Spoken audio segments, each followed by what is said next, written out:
marco de la serie de cápsulas acerca del proyecto Pro Consumidor que está preparando el Instituto Chileno de Derecho de Consumo para ustedes, se encuentra precisamente esta, a mi cargo, que se refiere principalmente a las modificaciones en materia de arbitraje.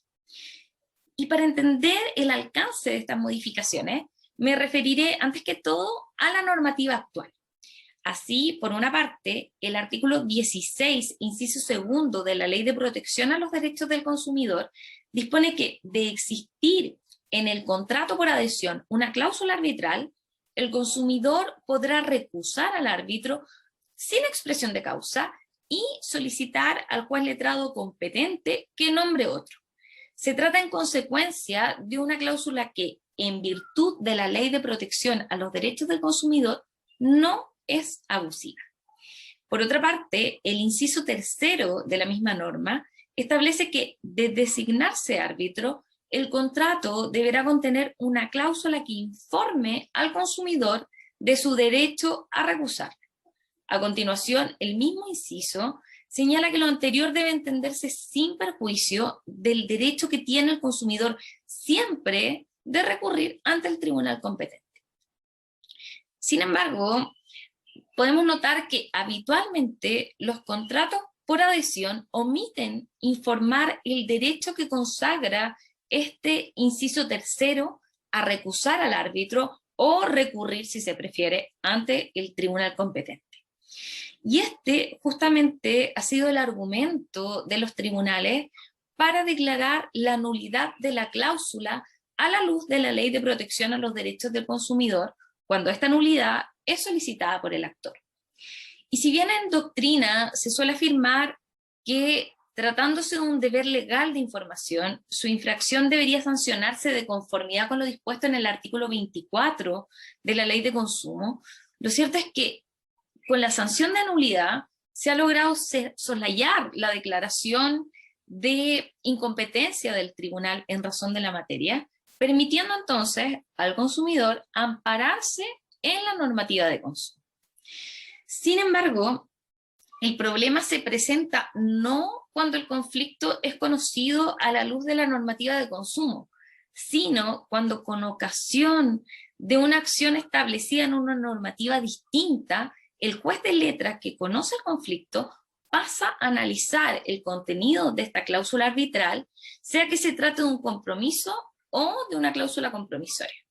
Por ejemplo, cuando el consumidor, en su calidad de comprador, ejerce la acción resolutoria o ejerce cualquiera de las acciones emanadas del contrato en un procedimiento ordinario ante un juez de letras en lo civil, o cuando ejerce la acción por fallas o defectos constructivos en un procedimiento sumario, también ante un juez de letras en lo civil. En estos casos, el proveedor suele oponer la excepción de incompetencia del tribunal, fundándose en la cláusula arbitral. Por regla general, esta cláusula es una cláusula compromisoria. Y en este escenario, los tribunales ordinarios suelen entender que es el consumidor quien tiene la carga de probar que se trata de un contrato por adhesión, es decir, que la cláusula no fue negociada. Y esto es muy complejo para el consumidor, toda vez que en la práctica implica acreditar un hecho negativo.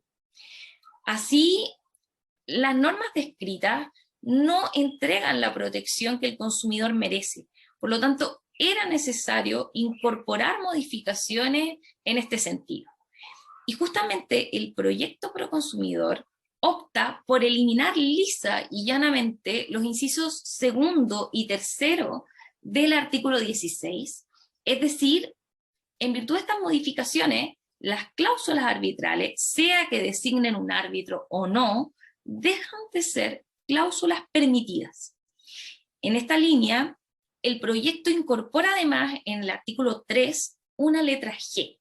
Su inciso primero consagra el derecho del consumidor a acudir siempre al tribunal competente. Su inciso segundo, en coherencia con la eliminación de los incisos segundo y tercero del artículo 16, dispone que una vez surgido el conflicto, las partes pueden someterlo a mediación, conciliación o arbitraje. Por otra parte, estos mecanismos tienen que operar siempre en virtud de la voluntad expresa del consumidor. Y reitero, este arbitraje no podría ser consecuencia o no podría ser fruto de una de las cláusulas del contrato por adhesión, toda vez que, de acuerdo con la norma, este acuerdo debe darse una vez generado el conflicto. El inciso tercero, por su parte, establece que los proveedores financieros y los no financieros pueden ofrecer libremente este sistema de solución de controversias dispuesto en el artículo 56 letra A y siguientes de la Ley de Consumo. Estas normas fueron incorporadas en la Ley de Protección a los Derechos del Consumidor en virtud de la Ley 20.555 el año 2011, ley que se conoce como CERNAC financiero. Entonces, el proyecto Proconsumidor viene, en este sentido, a ampliar el ámbito de aplicación, ya que no se restringe solo a los servicios financieros. Por otra parte, de acuerdo con el proyecto, este sistema puede aplicarse por medios electrónicos. Así las cosas, se trata de normas que comparten, al menos en este ámbito, los principios de la Directiva de la Unión Europea relativa a la resolución alternativa de litigios en materia de consumo. Muchas gracias.